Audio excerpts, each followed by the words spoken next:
On a humid Friday night, beneath the watchful eyes of both international media and local canal authorities, the USS Lake Erie CG-70, a US Navy missile cruiser, cut its way through the historic waters of the Panama Canal.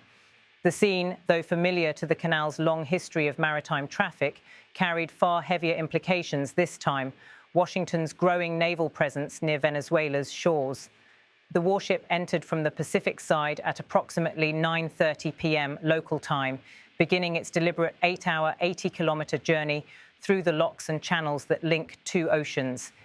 AFP journalists stationed along the Pedro Miguel lock confirmed the passage, capturing every moment of the vessel's advance. For Panama's citizens, the sight of a US warship is not entirely unusual.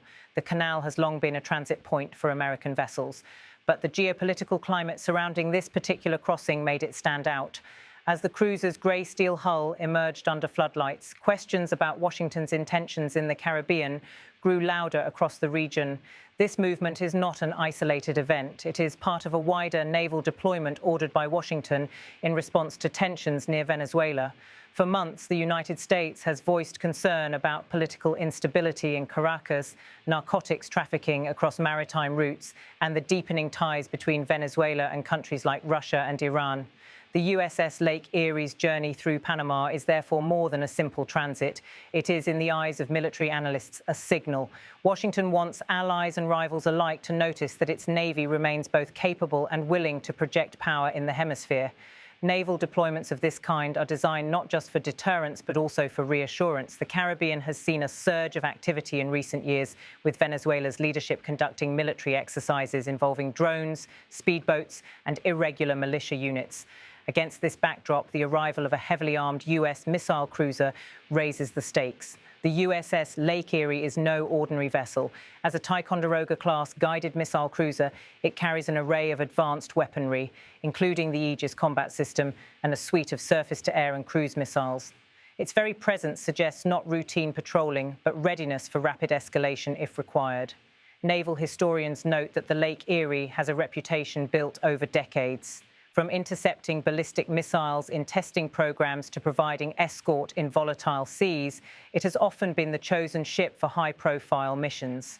To see it now gliding through the narrow channels of Panama sends a symbolic reminder.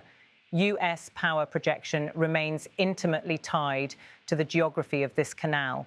The crossing itself unfolded almost like a carefully choreographed sequence, documented by AFP TV cameras positioned at different vantage points. The warship loomed into frame as it approached the Pedro Miguel locks, its steel bulk dwarfing nearby tugboats that guided it with precision. In Panama, reactions to the warship's crossing were measured but notable. Canal officials underscored that the transit adhered to all regulations, highlighting Panama's commitment to neutrality in managing one of the world's most vital maritime corridors. Yet, neutrality does not always shield the canal from political interpretation. Observers in Latin America read the moment differently. Analysts in Caracas described it as a provocation, while regional newspapers debated whether this was a routine deployment or the precursor to something larger. The symbolism of a US warship so close to Venezuelan waters inevitably inflames speculation. Across the Caribbean, governments closely tied to Washington welcomed the show of force. They interpret the deployment as reassurance that the US will not allow instability in Venezuela to spill across maritime borders. For nations struggling with smuggling and piracy, the presence of an advanced cruiser offers a deterrent effect. The Panama Canal remains one of the most strategically important waterways on Earth, and its use by the US Navy carries echoes of history. Built with American oversight more than a century ago, the canal has often featured in moments of geopolitical tension. Control of the canal allows warships to rapidly shift between the Pacific and Atlantic theaters.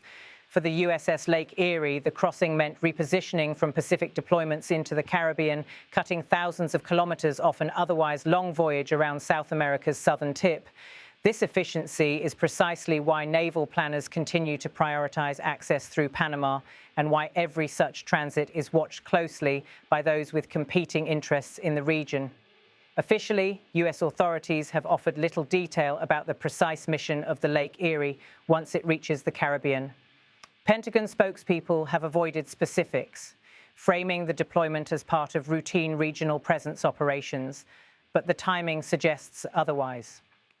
The passage comes just as Venezuelan leader Nicolás Maduro has intensified rhetoric against Washington while conducting joint exercises with Russian advisors and unveiling new drone capabilities. Against this backdrop, the sudden appearance of a US missile cruiser cannot be dismissed as routine. Strategic ambiguity is, of course, part of the message. By not clarifying the exact objectives, Washington leaves Caracas guessing, forcing Venezuelan planners to account for worst-case scenarios. For Latin America, the sight of US warships carries historical weight. From Cold War interventions to the blockade of Cuba, regional memory is filled with episodes where American naval power directly shaped domestic politics. In this sense, the Lake Erie's canal transit evokes both reassurance and unease. In Venezuela, government-aligned media have already begun framing the move as aggression. Commentators describe it as an intimidation tactic designed to undermine Venezuelan sovereignty. Opposition voices, however, argue that US deployments could deter Maduro's government from escalating tensions.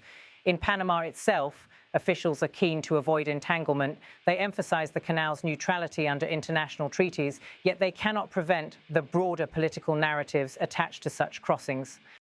To fully understand the significance of this warship's journey, it must be seen as part of a broader contest for influence in Latin America. Russia and Iran have cultivated ties with Venezuela, offering arms, technology, and diplomatic backing. China, too, has extended loans and infrastructure support. For Washington, maintaining a visible military presence in the Caribbean is about more than Venezuela alone. It is a demonstration to rival powers that the US considers the region part of its strategic sphere. By sending a missile cruiser through Panama, the message is unmistakable. American power will remain a constant feature in its own hemisphere. As the USS Lake Erie advances into the Atlantic, its precise destination remains undisclosed. It may conduct freedom of navigation patrols, participate in multinational exercises, or simply hold position as a deterrent near Venezuelan waters. Whatever its orders, the imagery of its passage has already achieved an important effect, reminding the world of the canal's enduring strategic relevance and the US Navy's capacity to mobilize with speed. For now, all eyes remain on the Caribbean. Observers watch for signs of escalation, diplomats weigh the risks, and local populations follow developments with a mixture of apprehension and familiarity. After all, the Panama Canal has always been more than a passageway for ships. It is a corridor of power where every vessel carries with it echoes of global rivalry.